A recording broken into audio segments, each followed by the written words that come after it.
The impact of values. These are demos of 4 different approaches to the same photo. To the left here is some photos that I've adjusted for something else and I've made them warm or cool. But in these demonstrations, I am going to do a full contrast, kind of a typical painting that you would do from the original photo. And that is this little sketch right here. I lay in the background with pan pastels, trying to give it a foggy feeling. I'm working with a limited palette in blues and greens. A little bit of layering, tying the colors together in this little sketch. If you can't reach something or your hand gets in the way, I use my other hand. You can do that. Creativity comes from the brain, not from our hands. Although our dominant hand also tends to have more muscle memory in what we're doing, we can also train our secondary hand to do that as well.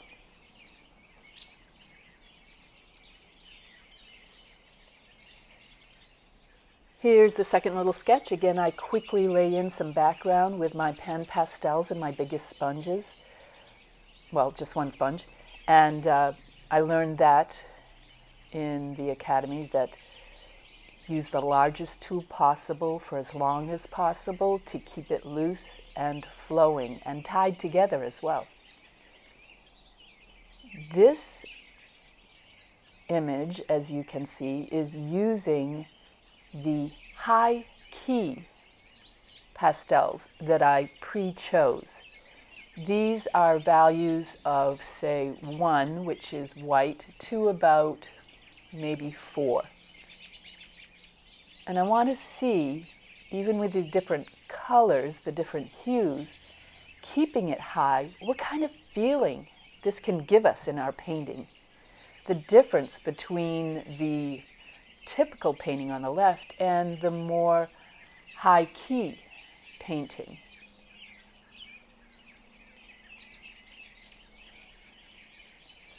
Just working in some of my negative spaces around that little tree. I'm not terribly concerned about the image at this point, but the feeling that I'm going to get from this with those colors and the lightness.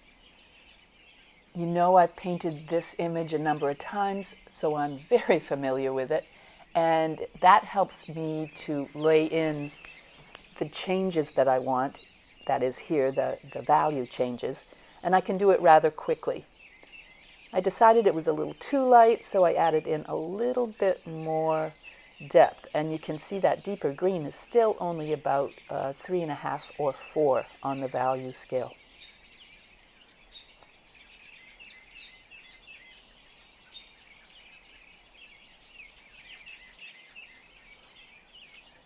My next step is working with the midtones.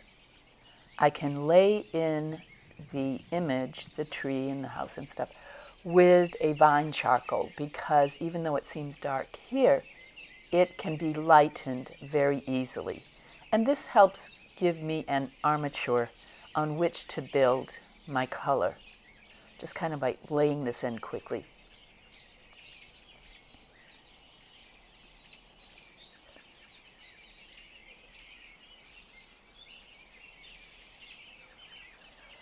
I added some midtones with the pan pastel.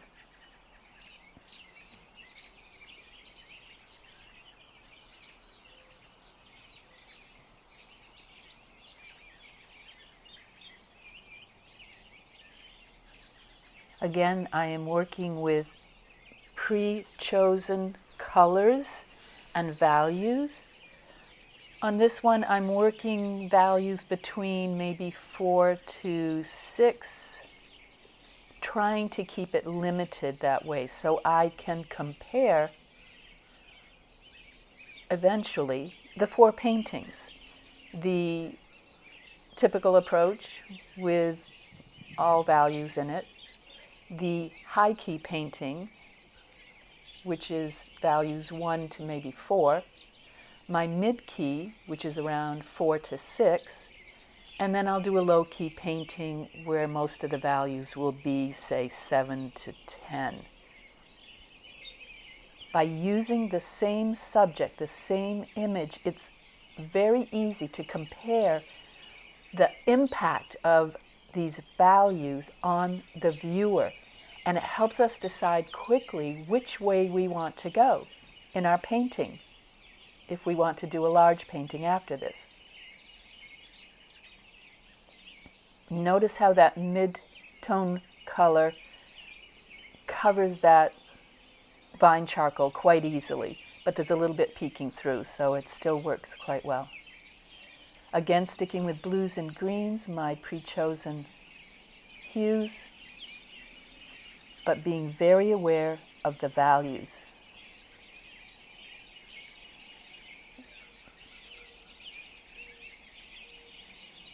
That might be about a 4 there, putting that in, trying to keep that as one of my lightest, defining the shape of the building behind, very subtly, it's off in the distance. I think I want to unify the sky a little bit more, so I do a glaze of this value over the whole sky.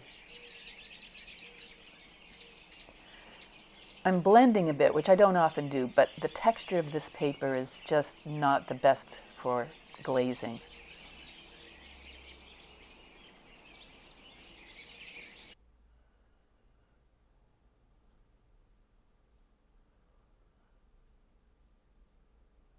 I do kind of like this one. It gives a sense of that heavy gray, overcast day, fogginess. Seems to work well for this image.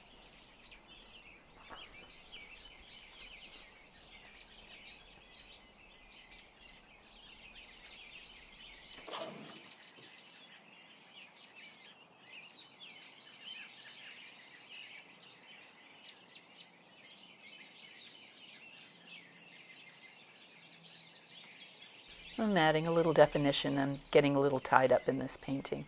A little more depth here. Still keeping it around the 6 or 7 value. Vine charcoal is great for that.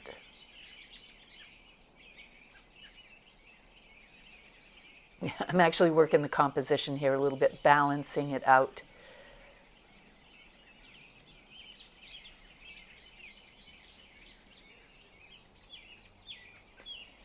I've been using the warmer tones for that snow fence. I like the softness of that value of the magenta or purplish red against the blue. Brings it out a little bit, brings that forward as well. And you noticed I also tied a little bit of it into the tree and the peak of the roof in the distance. You don't notice those immediately, but it does help bring the elements of the painting together, ties them together. And now for the final one, this is my deeper values. Again, laying in the overall foundational color with my pan pastels and the large sponge. Keeping these values in the 7 to 10 range.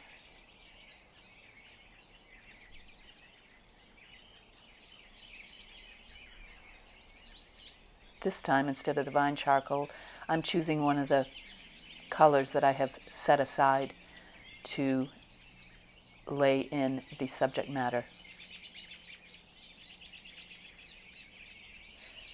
Your low key paintings are great for evening images like moonlight or dusk. So it's good to practice these and to try it on different images so you become familiar with the possibilities that pastels and the values offer to you.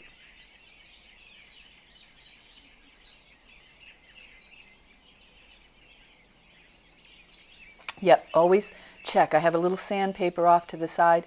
Always check to make sure your pastel is going to do what you want it to do. If you notice, that first stroke had some skips in it, so I double checked it and went back. Tying what eventually will be those warm tones for the snow fence into the tree and the peak of the roof. These sketches are maybe about 4 by 5 inches. Great to do smaller sketches or even thumbnails to plan out what you want to do. That way you can quickly, as I've said again, you can quickly see what you might want as your effect. Oftentimes when we're just painting intuitively, we don't do as much thinking and we get tied into what the image looks like, and we try to make it look like the photo or what's in front of us with all the contrast and all the different colors, and we keep getting pulled into one direction and another, where if you pre-paint, you pre-plan and become familiar and comfortable with certain approaches, then when you go to a larger painting, you have a much better concept of the possibilities. You could do one high-key painting for a hazy morning where the sun is just refracting through all the humidity that's in the air and lightening everything. Everything's just a wash of light. Or you can do something like this, that it's a sunrise actually. This photo is a sunrise. But look, it's beginning to look like a moonscape. Add little hints of color that the light bounces off here and there. I did make, we'll call it the moon at this point, out of that value range. If you notice, it is more like a 3.5 or 4. But I think for this image it helped deepen and make the rest of the painting look darker. Here again, I'm just playing around with a little bit more texture and defining the fence and details a little bit more. I've learned a lot in this series. This has been great for me too. And I do hope that you try this out and see what options become possible for you.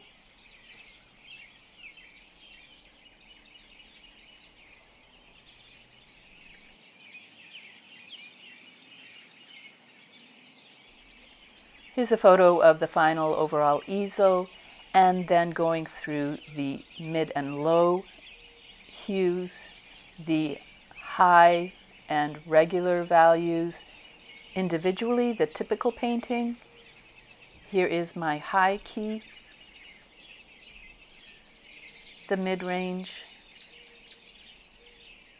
and the low key painting.